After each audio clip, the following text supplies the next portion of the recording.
Bienvenidos al Instituto de Investigación de Obras Sociales de OSDEPIM. Hoy con la visita, mejor dicho, con el acompañamiento, porque es un hombre de la casa, el doctor Juan Pablo Núñez. Correcto. Muchas gracias por la invitación. Gracias a vos por compartir. Ocupa el cargo de subdirector médico dentro de OSDEPIM y tiene desde su inicio, cuando se recibe de médico, una trayectoria que nos gustaría que nos compartas. La evolución de aquel médico que se recibió al día de hoy ya en un cargo en OSDEPIM. Es interesante. Yo arranqué como mi primera especialidad fue en la medicina familiar, donde hice la residencia en el Hospital de Vicente López y me dio un panorama por la medicina familiar justamente muy amplio de la salud y de la situación social. Luego hice medicina de emergencias también, que a muchos les llama la atención por la combinación, pero la medicina de emergencias también tiene un panorama muy amplio, es muy abarcativa. Y años después hice una maestría en Administración y Gestión de Servicios y Sistemas de Salud, porque ya me venía dedicando a la auditoría médica y quería dar un salto para que el conocimiento desde la práctica pudiera llevarse a la gerencia y la administración. Bien. Tu tarea actualmente en OSDEPIM, ¿qué incumbencias, qué alcances tiene específicamente tu área, quién la compone, tareas y demás? Coméntalo. El gerente médico dentro de OSDEPIM es Harry Trentafilo.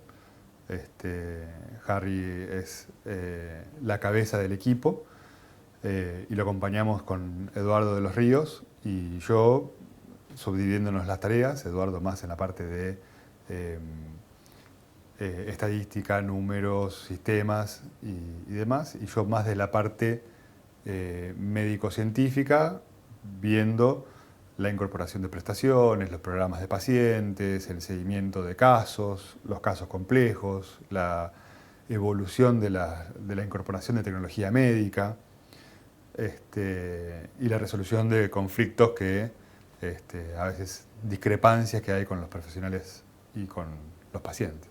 Bien. Sabemos de tu interés y de tu estudio respecto a lo que se denomina la prevención cuaternaria en el ámbito de la medicina.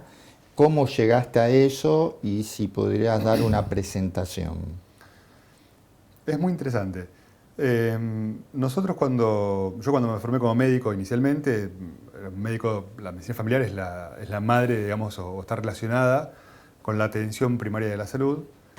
Y tenemos dentro de eso la estrategia de cobertura y de diferenciación de los niveles de atención y de prevención. Dentro de eso nosotros tenemos el primer nivel de prevención, que es evitar que la gente se enferme.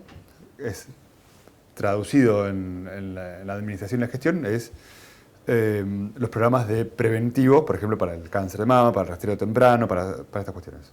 La prevención secundaria, que habla de detectar tempranamente enfermedades para hacer un tratamiento y evitar que la enfermedad progrese y genere daños en el paciente. La prevención terciaria, que es la rehabilitación de pacientes. Resumidamente es eso el concepto. Pero ya hace muchos años hay bastante bibliografía donde hablamos de la prevención cuaternaria, que llamaba la atención y decíamos, bueno, ¿qué es esto de la prevención cuaternaria? La prevención cuaternaria se relaciona mucho al principio ético médico de primero no hacer daño. Y este primero no hacer daño implica que hay estudios, hay procedimientos y hay cosas que médicamente hacemos que generan daño. Por dar un ejemplo de eso, una tomografía mal indicada. Una tomografía es un estudio que produce radiación, se hace bajo radiación. Una tomografía de tórax equivale aproximadamente a 200 placas de tórax. Un paciente que no requiere eso se expone a radiación. Y si después tiene otro requerimiento y demás, se sigue exponiendo a radiación. Entonces, evitar estudios innecesarios llevaría a evitar daños sobre la salud del paciente. Este principio de primero no dañar. Sí. Se habla en este ámbito de lo cuaternario del exceso o de la sobreabundancia de lo que se denomina medicalización. Si podés comentar, explayar sobre eso. Sí, es interesante ver cómo, digamos, el patrón de consumo de la salud, hoy la salud a veces termina enfocándose y viéndose como si fuese un bien consumible, digamos. O sea, la gente, uno lo ha escuchado infinitas veces, que como paga un servicio, requiere prestaciones. Y si las prestaciones no están acompañadas científicamente, esas prestaciones pueden generar daños, gastos innecesarios, e incluso puede generar mucha angustia y mucho malestar. Porque un estudio que está indicado para determinadas enfermedades, uno lo hace aleatoriamente, sin pensar en el contexto del paciente, sin entender qué le pasa al paciente, sin revisar su historia clínica, sin ver otras cuestiones, da resultados que a veces generan confusión, generan incertidumbre. Y vivir con incertidumbre es lo peor que nos puede pasar. También se habla en ese contexto de lo que se denominan falsos positivos en medicina. Específicamente, ¿a qué se refieren con eso? Un falso positivo es un estudio que uno hace. A ver, cuando los resultados en estos casos se obtienen, nosotros los valoramos como un verdadero positivo al paciente, que decimos, bueno, vimos que tiene esta enfermedad, todo corresponde. El falso positivo es un paciente que el estudio o la práctica que hace da un resultado como si fuese positivo, pero el paciente no tiene la enfermedad. Un ejemplo muy común es, ¿por qué las mamografías se empiezan a hacer a partir de cierta edad? Porque antes la mujer tiene más densidad mamaria, el estudio da más confusiones y puede llevar a aumento de pruebas cruentas, por ejemplo, punciones para diferenciar un nódulo o una imagen que aparece en la mamografía de manera innecesaria, generando todo ese proceso de angustia donde uno no sabe si lo que tiene es benigno o es maligno. Correcto. También se habla de síndrome de Ulises, haciendo referencia a la historia mítica de Ulises, de Odiseo. En español decimos Odisea a una historia complicada. Dice que a veces los pacientes sufren odiseas. ¿Qué sería eso? Vamos en la misma línea de recién, digamos, ¿no? De lo que explicaba recién. Es justamente cuando uno tiene un proceso, digamos, y uno encuentra un resultado que es ambiguo y empieza a avanzar sobre eso pensando que tiene una enfermedad, el paciente tiene un padecer. Un padecer por la incertidumbre, un padecer porque no tiene un camino del todo establecido, y un padecimiento que puede estar asociado a complicaciones por los procedimientos diagnósticos requeridos para llegar al diagnóstico final. Y si el diagnóstico final es que el paciente está sano, lo hicimos pasar por un montón de procesos que lo dañaron. Digo, una punción mamaria, por más que sea algo hoy casi bastante frecuente, no deja de ser una punción de mama. La angustia hasta la espera del resultado de esa anatomía patológica puede tardar entre 20 y 45 días, depende del lugar y depende de la situación. Es un costo para la salud de esa persona también. Bien, esos dos escenarios son los mismos, hablamos de un sobrediagnóstico, un exceso, una odisea. En el ámbito de lo público y en el ámbito de lo privado, ¿cuál es tu experiencia? No, para mí no son lo mismo. Yo me formé en un hospital público, hice la unidad docente la hice en el Hospital Pirovano, y luego mi residencia la hice en el Hospital de Vicente López, Bernardo Husey. Claramente el acceso a la salud del paciente que no paga, del paciente que va al sistema público, no es la misma, y se trata de evitar el sobrediagnóstico o el sobrepedido de estudios, dado que los plazos son más largos, que no hay acceso a algunas cuestiones en general. Mismo a veces para los pacientes que sí tienen criterios de rastreo de enfermedades, por ejemplo el cáncer colorectal, a veces las videocolonoscopías se demoraban o tardaban mucho tiempo para poder hacer diagnóstico o hacer seguimiento poblacional en algo correctamente indicado. En cambio, en el subsistema privado, lo que suele suceder es que hay una demanda del paciente.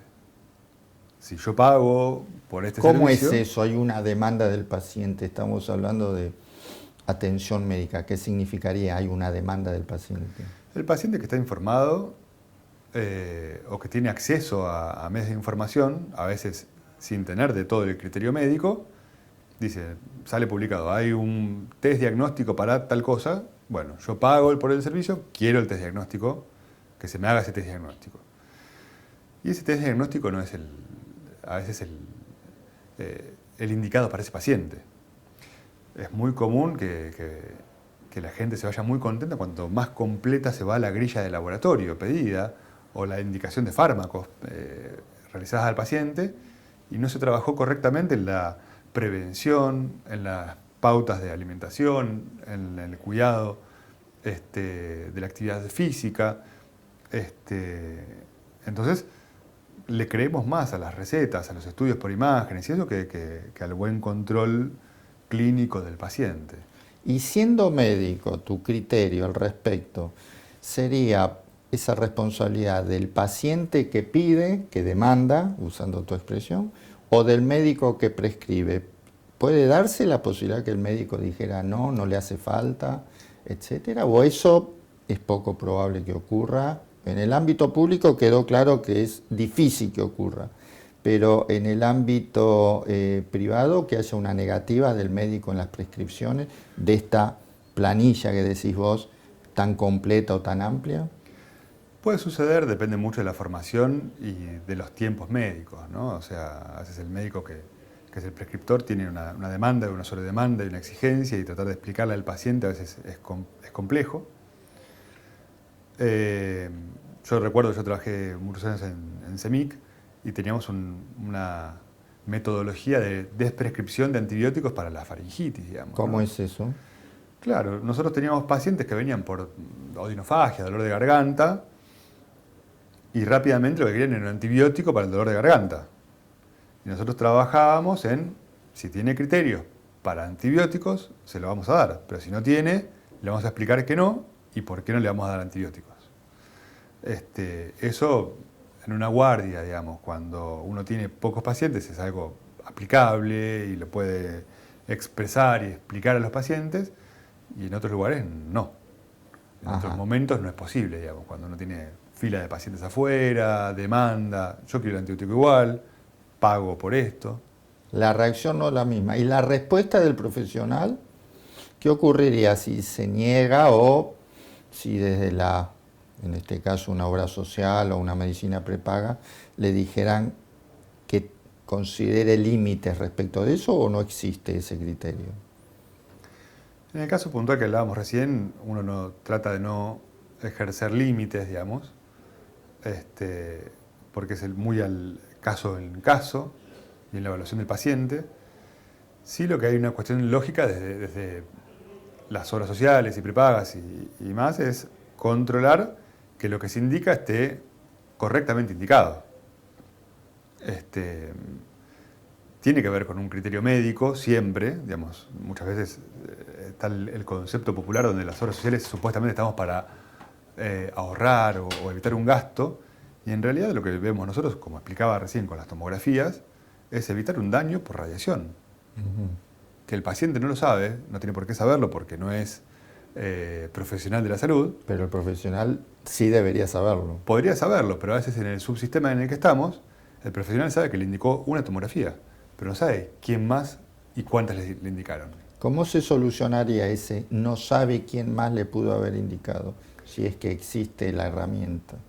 Yo creo que si fuéramos al modelo de la historia clínica electrónica, digital y transversal, podría ser mucho más sencillo, porque uno podría ver cuántos estudios con radiación se hizo el paciente, uno podría evitar repetir estudios que el paciente se hizo hace poco tiempo, tendría una continuidad más relacionada con la salud del paciente y no con el proceso puntual. Por eso, digamos, yo hablaba desde la medicina familiar, como este ejemplo, donde uno conoce al paciente y lo conoce de muchos años. Yo tenía pacientes que los he seguido 15 años y le decía, no te hagas este estudio ahora, esperemos porque ya está, no te va a cambiar nada, no esperemos un resultado en tan poco tiempo, hay que esperar un poco más. Eso en cuanto a los medicamentos, en cuanto a los estudios. En cuanto a los medicamentos, también se da ese sobredimensionamiento y falta de control en los efectos puntuales del medicamento en el paciente, sea que le dieron de más o si era tal cual, usando el paralelo a tu ejemplo, que venía tomando por la prescripción de otro médico y el segundo no lo sabe en cuanto a su historia clínica.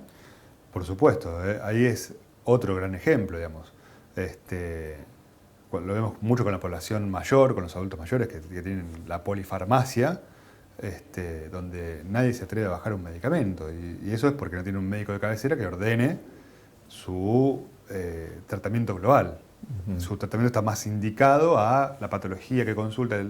Lo ven por la hipertensión, lo ven por la cuestión respiratoria, por el deterioro cognitivo, pero nadie ordena eso bajo una línea de tratamiento.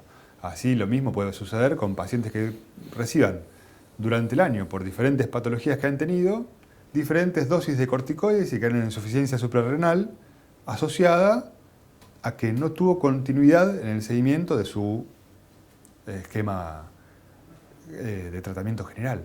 Saliendo de esos casos específicos y yendo más a lo estadístico, hay números, por ejemplo, sabemos que se hicieron hace unos años atrás en España y que por exceso de medicamentos se detectaron, puede haber una cifra negra, es decir, una cifra oculta, pero oficialmente se detectaron 6.500 muertos por medicamentos en exceso. O en el caso de Estados Unidos, también estudios de hace un tiempo atrás, que ese exceso médico era la segunda o tercera causa de muerte. ¿Se sabe si hay estudios más recientes o en la Argentina al respecto? ¿Qué criterio tenés? En la Argentina es muy difícil, de hecho nosotros muchas veces impulsamos la denuncia de efectos adversos a los fármacos, que se debería hacer en ANMAT y lo debería hacer el médico tratante. Existen varias complejidades, digamos. Cuando el paciente cambia tanto de médico, el médico que lo recibe con la complicación no es el médico que lo prescribió, con lo cual no hay una continuidad en el tratamiento. Y la agilidad en la modalidad de denuncia de una enfermedad, digamos, asociada en este caso como efecto secundario de un medicamento. Con lo cual tenemos poco registro de eso. Tenemos poco registro de eso. Hasta hace un tiempo también es muy sencillo conseguir medicamentos en Argentina. El paciente va y los compra en la farmacia y no había topes o advertencias al respecto. De hecho, muchas veces el farmacéutico nos cambiaba la indicación. Entonces hay preocupaciones al respecto que uno puede trabajar ahí. Estadísticamente y en números, no sé cuán fidedigno puede ser lo que tenga registro ANMAT. Yo creo que debe haber sin duda un subregistro muy grande en experiencia personal, porque muchas veces tenemos pedidos de cambio de medicación por marcas. Cuando pedimos la denuncia al respecto del efecto adverso o lo que sea, no aparece. Aparece el cambio de medicación, una receta donde dice hay que cambiarlo por mala tolerancia. Bueno, denuncia la ANMAT, que es lo que corresponde, así vamos registrando los casos y sumando y evitando que los pacientes consuman algo que no corresponde. ¿Y ese registro se da? ¿No se da? ¿Existe pero incompleto? Es interesantísimo, pero ANMAT lo que tiene es que hay un subregistro en Argentina que hace un tiempo, cuando yo había hablado con autoridades, el reporte era menos de 1 de cada 10 casos. Ajá. ¿Y esos registros están actualizados? ¿Son de acceso al ámbito académico, al ámbito de las obras sociales, o es una cuestión que lo maneja el ANMAT nada más?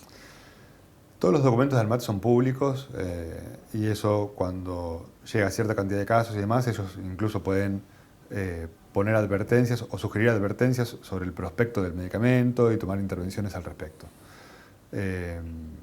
De hecho, cada tanto aparece alguna circular sobre la discontinuación de un lote o de alguna cuestión particular y ANMAT lo comunica. No es lo más habitual. Correcto. En el ámbito de las responsabilidades médicas, las que estamos describiendo, sea por exceso, todo lo que venimos hablando, pero también hay responsabilidad desde el punto de vista legal. Se muere un paciente o fue mal medicado, puede dar lugar a reclamos, incluso a juicios y eventualmente a condena. ¿Conocés casos por esta falta de prevención o exceso de medicamentos o de estudios donde haya generado responsabilidades de índole legal? Ha habido casos, pero la mayoría de los casos en eso tiene que ver con la relación médico-paciente. Un paciente que tiene algún efecto adverso o lo demás, si tiene buena relación médico-paciente, va a poder ponerse en el lugar del médico y la situación que sucedió, o algo que era inesperado, o algo que él no tenía del todo claro. Sin embargo, es muy interesante también pensar que esto tiene que estar registrado. Y este registro es el que no se cumple, que hablábamos recién. Entonces ahí es donde decimos con cuánta información contamos, fidedigna, para poder cambiar conductas. La responsabilidad del no registro es de ANMAT, del ministerio, de los hospitales o los profesionales que no elevan la información. ¿Cómo se configura ese incumplimiento? La responsabilidad de denuncia es del médico. Uh-huh. El médico es el que debe denunciarlo. Asimismo, por ejemplo, con el sistema de vacunas, también los vacunadores, cuando ven efectos adversos locales o sistémicos o lo demás, lo denuncian. En vacunas hay más registro, porque en general son chicos, entonces hay más sensibilidad respecto a estas cuestiones. Hay más cuidado. Hay más cuidado. Bien.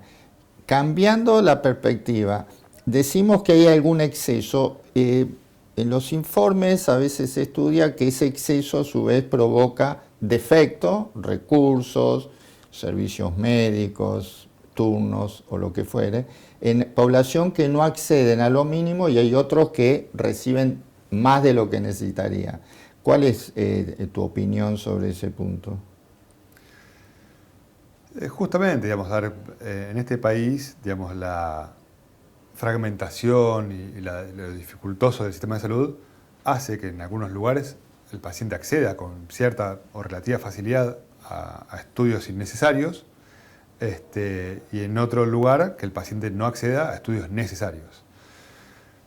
Hoy por hoy, por ejemplo, una de las cuestiones que estamos viendo es la incorporación de la genética. La genética va a ser, sin duda, en los próximos años, un salto de calidad. A ver, ¿cómo es eso?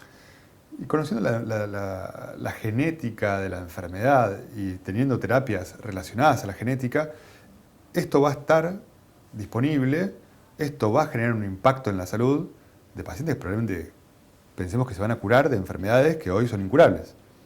Ahora, también tenemos pedidos de estudios genéticos sin tratamiento asociado, con lo cual vamos a estudiar la genética de alguien para no poder ofrecerle nada. Ajá. Entonces, parte de estas cuestiones es en qué estamos destinando el recurso y qué esperanza le damos al paciente. Digo, si usted tiene una enfermedad y yo le pido un estudio genético, digo, fantástico, sí tiene la enfermedad. ¿Y ahora qué tratamiento le puedo hacer? El mismo que estaba haciendo antes. Lo hice correr con expectativas y buscando el resultado de tener el diagnóstico y demás, pero no le puedo ofrecer nada diferente. Claro, y ahí generaría un conflicto en la relación médico-paciente o médico-institución o médico, incluso la cobertura general y demás. Eso podría darse, o de hecho se da. Es lo que se da. Es lo que se da. Es lo que se da, porque cuando nosotros hacemos tratamientos y nosotros pensamos en los pacientes, lo importante en la medicina no es hacer el diagnóstico, claramente es importante, pero el diagnóstico no es lo que salva vidas o mejora la calidad del paciente si no hay un tratamiento que esté asociado. Cuando vemos las pruebas de screening, antes hablaba de cáncer de mama y ahora puedo hablar de cáncer de colon, cuando uno ve el screening, ¿por qué tiene sentido?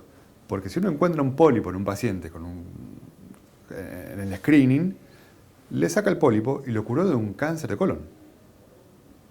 En cambio, si yo le dijera, le voy a hacer un screening de X patología que no tiene un tratamiento, no le estoy ofreciendo ninguna mejora. Le estoy ofreciendo solamente conocer algo. saber algo con cierto nivel de certidumbre o con cierto nivel de incertidumbre, pues si las pruebas no son concluyentes, tampoco va a ser si lo tiene. Bien. Yendo a lo previo de esto, en cuanto a la formación del profesional, sea en el grado, en el posgrado, ¿se tratan estas temáticas por el conocimiento que tenés? ¿Es un tema que los profesionales se ocupan, se preocupan, o es algo muy para un segmento más académico, más específico? La realidad es que la formación hoy en medicina y en salud es muy heterogénea. Yo fui docente en varias universidades y de diferentes materias, digamos. Yo fui docente de medicina familiar, docente de toxicología, docente de emergencias,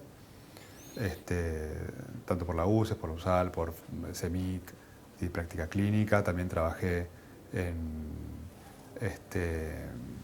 la Universidad de Buenos Aires, claramente, que es mi casa de estudio. Y la formación es muy heterogénea. Lo que sí puedo decir es que no se destina el tiempo suficiente a pensar el recurso en salud, cómo se tiene que administrar, en la comunicación con los pacientes, que es fundamental, digamos, y eso lo digo, en la relación médico-paciente y la relación institución, que me toca ahora, con el paciente. A veces no comunicamos bien. Generalmente no comunicamos bien y no estamos formados como médicos a comunicar.